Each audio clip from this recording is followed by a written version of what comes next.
Nustačius venų ligą visada mes turime nedaug pasirinkimų. Yra gydymas chirurginis arba intervencija. Tai yra tas metodas, kuris užbaigia šitos ligos gyvavimą mūsų kūne. Kitas būdas yra dėvėti elastinį trikotažą, kuris neišgydo mūsų, tačiau ligą sustabdo. Esmė yra labai paprasta, kadangi kojinė suspaudžia iš išorės audinius, suspaudžia veną. Tokiu būdu jinai nukreipia kraują taip pat į viršų, ko negali padaryti sergantis vožtuvai. Aš dažnai sulaukiu klausimų iš pacientų, kokius galėčiau turėti vaistus, tepalus, kad galėčiau pasveikti nuo šitos ligos. Pilnas internetas įvairių stebuklų, kaip galima tą ligą išsigydyti per vieną savaitę. Tačiau iš tikrųjų pagrindinis vaistas, kurį aš rekomenduoju, tai yra elastinis trikotažas, tai yra elastinė kojinė. Šitas daiktas jisai turi būti labai kruopščiai pamatuotas, nes nuo pamatavimo priklausys, ar pacientui tiks, ar jisai nešios. Nes nepakanka šito daikto įsigyti ir padėti į spintelę. Kaip dažnai klausiu, ponia sako, aš turiu kojines, bet jos ne ant kojos. Tai kol kojinė yra spintelė, jinai nieko neveikia. Tai mes turime tą kojinę sugebėti teisingai išsimatuoti ir ją apsimauti. Matavimas turi būti visada atliekamas pagal plonesnę koją. Tai labai svarbu yra žinoti ir ypatingai jeigu kojos skirtingos, tai mes matuojam pagal plonesnę koją. Sekantis žingsnis, mes turime teisingai ją užsimauti. Pabandom? Jūs imkite vieną kojinę, aš imsiu kitą. Mes turim palengvinimą. Labai dažnai venų gamintojai įdeda mums tokį šilkiuką, kuris mums padeda lengviau nuslysti nuo pėdos, nes pėda dažniausiai yra sunkiausia vieta, barjeras, kurį reikia praeiti tam, kad kojinę užmauti. Kojinę reikia išversti į blogą pusę. Imame ir išverčiame ją į blogą pusę. Labai dažnai venų liga kojose vystosi skirtingų tempų arba turi skirtingas stadijas, dėl to viena koja yra storesnė, kita koja yra plonesnė. Jeigu mes uždedam kojinę, tai kojinė atlikdama savo darbą, koją suplonina. Ir jeigu mes pamatuosim kojinę pagal storesnę koją, tai po savaitės dviejų jinai pasidarys per didelė. Dėl to mes visada matuojam pagal plonesnę koją. Išvertus kojinę į blogą pusę, mes randame kojinės kulną. Paimame už kojinės kulno ir pėdos dalį iki kulno sukišame į vidų.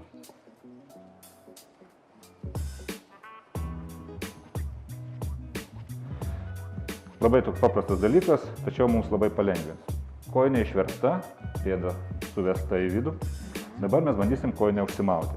Jūs žiūrėkit, aš pabandau. Pirmiausias dalykas, įkišam tik nykščius.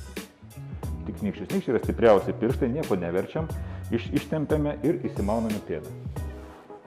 Iki keltės. Pabandykite tai padaryti. Aišku, jūs neturite šilkiuko, bet mes pabandom. Gerai. Pavyko, ar ne? Sekantis dalykas, ką jums reikia padaryti, reikia rasti didįjį kojos pirštą.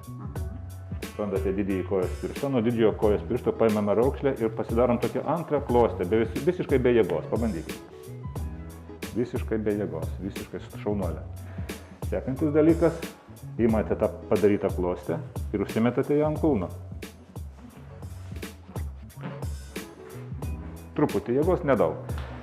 Ir dabar mes jau turim praktiškai kojinę užmautą, mums beliko tik ją užsitempti. Tai mes imame visais pirštais. Ir tempiam kojinę į save. Mes turim puikų rezultatą, pabandykit. Ne, už to pačio krašto. Va. Temkite stipriau, turi būti įkristi pėdą. Matot, koja įkrito. Lieka tik tai kojinę užsimauti toliau. Mes negrėbėm už galo. Visi žmonės, dažniausiai moteris, jos įpratusios tempti, šitaip negalima. Mes po truputį. Kodėl to reikia? Dėl to, kad kojinė mums tarnaus pusę metų. Jeigu mes ją draskysim kasdieną, po 2 kartus užmaudami, numaudami, po kelių savaičių jinai tiesiog susidėvės. Mums reikia, kad šitas dalykas mums tarnautų. Ir tai nėra drabužis. Tai yra prietaisas. Tai yra jūsų vaistas. Ar ne? Jeigu vaistą reikia laiku išgerti, tai kojinę reikia teisingai užsimauti. Tai dabar mes imam po truputį, po 5 cm ir tą kojinę po truputį tempiam ant savęs. Vienas žingsnis, dar 5 cm, antras žingsnis, verti. Kol mes užlipam virš kelio. Ne, už galo, ne, jokių būdų. Einam taip. Jeigu sunku prieiti, aš jums parodysiu, va užkilėt ant kelio. Jeigu sunku prieiti, mes galim iš toliau prieėjus. O taip padaryti, ne? Palipus virš kelio liko paskutinis dalykas. Kojinę patempti už galo, kaip mes ir mėgstam padaryti, ne? Tempti už galo. Na ir kaip matot, mes kalbėdami lengvų būdu, žingsnis po žingsnio, kojinę užsidėjome. Nes paprastai kitais metodais mes turėsim sudėtingus dalykus. Ištraukti šilką. Kas tai yra per daiktas? Aš minėjau, kad tai yra prietaisas, ar ne? Tai yra dėl to, kad tai yra gydomoji elastinė kojinė. Gydomoji elastinė kojinė skiriasi nuo visų kitų kojinių, kurias mes perkam paprastoje parduotuvėje, tuom, kad jinai yra išausta specialiai. Jinai spaudžia stipriai apačioje ir į viršų jos spaudimas mažėja. Tokiu būdu, kai jūs atsistojat, ypatingai jeigu pacientas serga venų liga, jo kraujas nori tekėti žemyn. Tačiau kojinė sukuria išorinį barjerą, spaudimą ir kraujas tiesiog nebegali tekėti žemyn. Jisai spaudžiamas iš apačios į viršų. Tai yra gydomasis prietaisas, tai yra vaistas sutvarkyti veninę kraujotaką žmogui stovint ir sėdint, kai jinai sutrikusi venų ligos atveju. Tai čia yra vaistai, tai yra priemonė, kurią žmogus nešioja, kol laukia savo gydymo arba kol galvoja, kada gydytis. Ir tai yra toks dalykas, kuris sustabdo ligą, bet jos neišgydo. Sugeba sustabdyti. Taip. Daktario, gal pasakysi, kaip teisingai nusimauti? Tiesiog ridenti ją žemyn. Pabandom? Nebandykime. Tiesiog ridenam.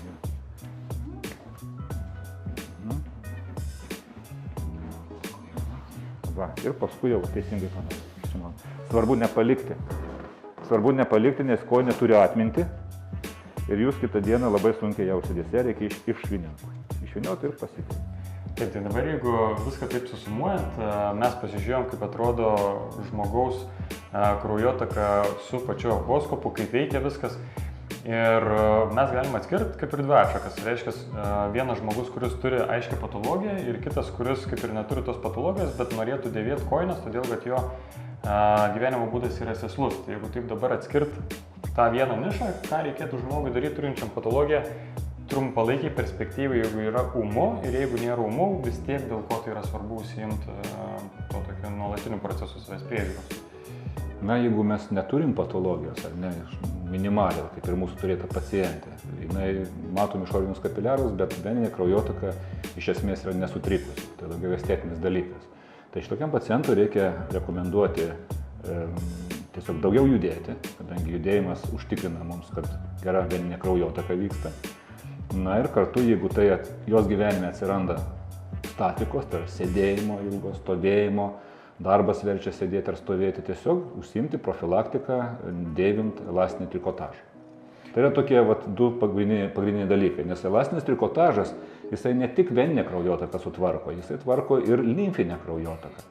Ir kaip ir minėjom prie pačių kojinių dėvėjimo, kad viskas yra spaudžiama iš apačios į viršų, ar ne? Tai mes pageriname ir veninę kraujotaką ir sumažinam kojos tinimą į vakarą, jeigu tas yra dėl to, kad žmogus priverstas sėdėti arba stovėti.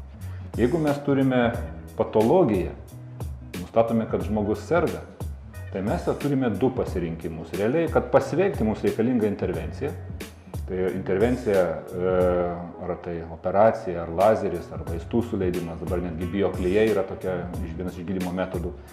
Tai mes pasveiksim tik atlikę intervenciją. Mes pakoreguosim kraujotaką taip, kad neliktų vadinamo užutekio, ten, kur kraujas tvenkiasi ir daro tus blogus dalykus, ką minėjau.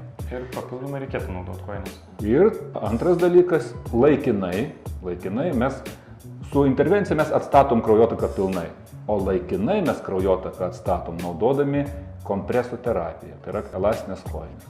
Užmovę sergančiam žmogui ant kojos kojinę, mes šiek tiek arba pilnai atstatom veninę kraujotaką. Suspaudžiam venas, neleidžiam kauptis kraujui. Tai yra laikina priemonė, jinai neišgydo paciento, tačiau jinai palengvina jo savijautą, apsaugo nuo komplikacijų ir ligos progreso.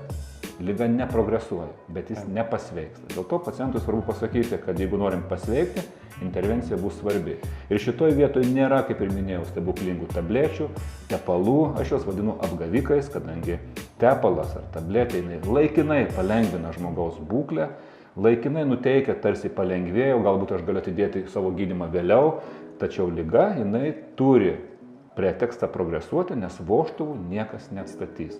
Ir vožtuvai niekada nebeatsistatys ir mums reikės intervencijos, kad sutvarkyti kraujotaką. Tai kaip ir būtų teisinga suprasti, kad vaistai visgi mechanikos nekeičia. Vienas toks turbūt? Vaistai, jie veikia į sveiką vožtuvą. Na, pavyzdžiui, jeigu mes turim paviršinių venų varikozę, dažnai būna, kad giliųjų venų vožtuvai yra sveiki. Jie šiek tiek veikia, jie šiek tiek sustiprina giliasias venas, bet niekada neatstatys tų vožtuvų, kurie yra susirgę. Reiškia, niekada vis tiek mes nepasveiksim naudodami vaistus. Todėl šioje vietoje operacija. Ir šitoje vietoje vis tiek mes nuo tos intervencijos nenubėgsim. O dabar kokiam žmogui reikėtų atsižvelgti į savo kojas, ar jau, pavyzdžiui, pamatau, kad tai yra koks dalykas nuo pradžios? Tai mes šiandien turėjom labai puikią pacientę. Jis atėjo dėl kapiliarų. Pamatė kapiliarų tinklą ir atėjo išsitirti. Mes nustatėm, kad jos vožtuvai funkcionuoja. Tai labai puiku, reiškia, jinai išėjo patenkinta savo žinia, kad yra tik estetinis defektas, jai negrėsia venų liga, negrėsia komplikacijos ir jinai gali, tiesiog minimalia profilaktika užsiimdama gyventi ramų gyvenimą. Judėjimas ir kojas. Taip. O jeigu mes būtum nustatę venų vožtuvų pralaidumą ir tikrą priežastį, mes jau būtum kalbėję apie intervenciją ir laikiną kraujotakos sutvarkymą su kojinėmis. Supratau. Ir paskutinis. Ne su vaistais. Ne su tepalais. Tuomet klausimas, tai kaip man anksčiau minėjot, kad koks žmogus turėtų atsižvelgti, tai kas turi su giminėm? Jo, jeigu šeimoje mes pamatom sergantį giminaitį, tetą netgi, broliai, sesės, čia būtinai, mama, tėvas, tai čia patys artimiausi, bet netgi tetos, močiutės, promočiutės turėjo venų ligą, visada geriau be reikalo ateiti pas kraujagyslių chirurgą išsitirti, nei laukti tų pirmų kregždžių, kapiliarų, venų ten nusivertusių ar komplikacijų. Teko man netgi turėti tokių pacientų, kur nėra jokios venos ant kojos, bet yra kiaura koja. Opa. Jaunas žmogus su kiaura koja išsityrus pasirodo, kad pas yra vožtuvų pralaidumas, sergantis venų liga su opa. O pats žmogus galėtų jau pradėti nuspėti, kad jam reikia ateiti pas gydytoją, pas specialistą? Šita liga yra klastinga tuom, kad ji nesukelia skausmo. Ir dažnai žmogaus paklausus, paciento paklausus, kur jūs buvote anksčiau, jis sako, kad man neskaudėjo. Tarsi tai yra vienintelis simptomas, skausmas, kuris atvaro žmogų pas gydytoją. Taip, bet iš tikrųjų simptomai, kaip ir sakiau, kapiliarai, kojų tinimas, kojų nuovargis, diskomfortas, mėšlungiai naktį, viena koja storesnė, kita plonesnė. Čia yra tokie pagrindiniai dalykai, kurie turėtų signalizuoti, kad išsitirti echoskopų mes profilaktiškai turime. Supratau, reiškia, geriau žmogui, jeigu pamatau, kad jau vyksta vienas iš tų dalykų, kad sukelia atvykti išsitirimą. Žmogui įsitirti ir tuomet jau geriau ta kryptis. Tyrimas yra neskausmingas, greitas, informatyvus. Jeigu mes nerandam patologijos, tačiau šeimoje matom sergančių žmonės, pasikeičiam po 5 metų ateiti, jeigu ten stovimo darbo žmogus turi. Jeigu šeimoje yra sergančių žmonių ir vyksta šeimos planavimas, moteris kviečiam ateiti po nėštumo metu, pasižiūrėti, pasitirti. Sakau, tyrimas yra neskausmingas, jis yra labai informatyvus ir greitas. Nes jis užbėga už akių. Jo, ir mes matom tikrą situaciją. Supratau. Ir tada pabaigai tie žmonės, kurie naudoja kojines, apskritai, kurie ilgai sėdi arba daug stovi, arba keliauja kažkur tai transportu. Taip. Tokiam žmogui, kas būtų svarbu žinoti ir iš tikrųjų ir kiekvienam tinka, pavyzdžiui, aš galiu tokias kojines dėvėti ir man jos reikalingos būtent kada, ar pavyzdžiui, ar tai kaip ir nesudarytų reikšmės. Tai. Aš manau, kad kiekvienas žmogus, kuris turi sėdimą stovimą darbą, jeigu 7-8 valandas kojose nėra aktyvaus judesio, turi apkrovą į venas. Turi šiek tiek trinkančią kraujotaką, ne tik veninę, bet ir limfinę kraujotaką. Žmogus yra sutvertas judėti, jis yra sutvertas eiti. Jo pozicija 2/3 paros stovint, tai yra apkrova mūsų kraujotakos venoms apkrova ir mes turim padėti. Tai kompresinės kojinės galbūt profilaktiškai nėra svarbios gydomosios, ar ne? Mes turim dar profilaktinę gamą, kurią galima dėvėti, jeigu žmogus neturi ligos. Tai netgi iki kelių tinka, visiems skrydžiams, pavyzdžiui, mes renkamės vadinamas kelioninės kojinės ir mūsų kojos neištinsta. Tai čia yra tokia profilaktika ir ją reikia užsiimti. Jeigu mes turim venų ligą, nustatytą venų ligą, čia net kalbos nėra. Stojimas darbas, kelionės, jos privalo būti su gydomąja kompresinė terapija.